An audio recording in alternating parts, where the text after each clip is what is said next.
Good morning student, welcome to my class. जैसे कि हमने प्रीवियस क्लास में पढ़ा था प्रॉपर्टीज़ ऑफ वाटर, है ना। सॉरी, क्लास थोड़ा डिले हो गया क्योंकि फॉर पर्सनल रीज़न। चलिए हम लोग क्लास कंटिन्यू करते हैं। Properties of water. Properties of water में हमने क्या जाना था कि प्रॉपर्टीज़ यानी वाटर के क्या गुण हैं। ठीक है, इसमें पहला कॉन्सेप्ट हम लोग आज क्लियर करेंगे, फिजिकल प्रॉपर्टीज़ ऑफ वाटर। चलिए पढ़ते हैं, पहले क्या लिखा हुआ है इसमें। Physical properties of water. Take a glass and fill it with a clean water. Now observe the glass of water for a color. Record your observation.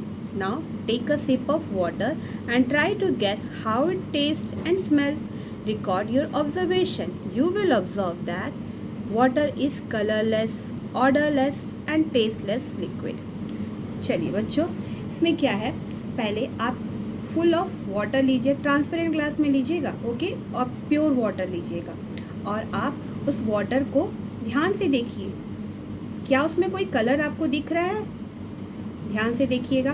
फिर एक स्किप ऑफ वाटर लीजिए, कुछ टेस्ट आ रहा है? स्मेल करके देखिए, कुछ smell आ रहा है? नहीं, है ना। आप वाटर को ध्यान से देखिए, उसमें कोई कलर नहीं है ना, कलर कुछ नहीं दिख रहा है, तो वो क्या है? कलरलेस। नाउ एक स्किप ऑफ वाटर लीजिए, कोई टेस्ट आ रहा है? नहीं, वाटर में कोई टेस्ट नहीं होता है, तो वो क्या है? वो टेस्टलेस है। नाउ स्मेल करिए, वाटर में कोई स्मेल भी नहीं आ रहा है, वो प्योर वाटर है ना, उसमें कोई गंदगी नहीं है, तो वाटर का कोई पर्सनल यानी वाटर का कोई टेस्ट भी नहीं होता है, वाटर का कोई कलर भी नहीं होता है और वाटर का कोई स्मेल भी नहीं होता है। तो क्या है, इससे हमने ऑब्जर्व किया कि water is colourless, tasteless and odourless. आप वाटर को किसी भी जार कंटेनर में डालोगे वो उसी शेप में आ जाएगा। तो आज हमने क्या सीखा इसमें प्रॉपर्टीज ऑफ वाटर में कि water have no colour, no taste and it's odourless. Okay, now second topic is क्या है? Solubility. Substance can be grouped on the basis of their solubility in a water. The substance that get dissolved in a water called soluble substance, whereas the substance that do not dissolve in water are called insoluble substance. Substance such as a salt and sugar dissolve in a water, thus are known as soluble substance. On other hand, sand, stone, wax are insoluble in water, thus are known as insoluble substance.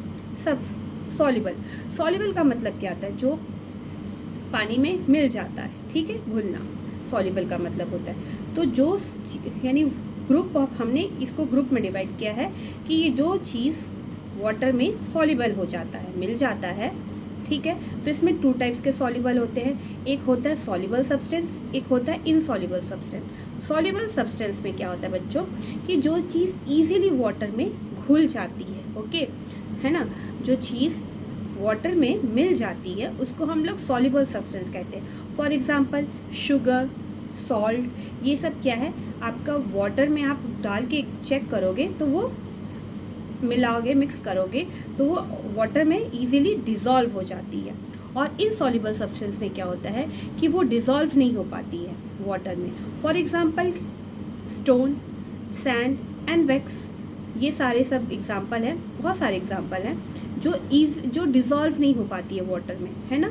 तो उनको हम लोग क्या बोलते हैं? Insoluble substance. तो आप लोग को समझ में आया सॉल्युबल और इनसॉल्युबल सब्सटेंस में क्या डिफरेंस बिटवीन है? Soluble substance that can easily dissolve in a water is called soluble substance, है ना बच्चों। And the substance which not dissolve in a water is called insoluble substance. Difference between पता चल गया ना। जो इजीली डिज़ोल्व हो जाएगा वाटर में वो सॉल्युबल हो गया, और जो डिज़ोल्व नहीं होगा वाटर में वो क्या हो गया? इनसॉल्युबल सब्सटेंस हो गया। इतना क्लियर हो गया। हम लोग नेक्स्ट टॉपिक नेक्स्ट क्लास में करेंगे। तब तक के लिए आप मेरा चैनल देखते रहिए और लाइक और शेयर सब्सक्राइब करना मत भूलिएगा बच्चों। तब तक के लिए bye. Please like, subscribe and share my video.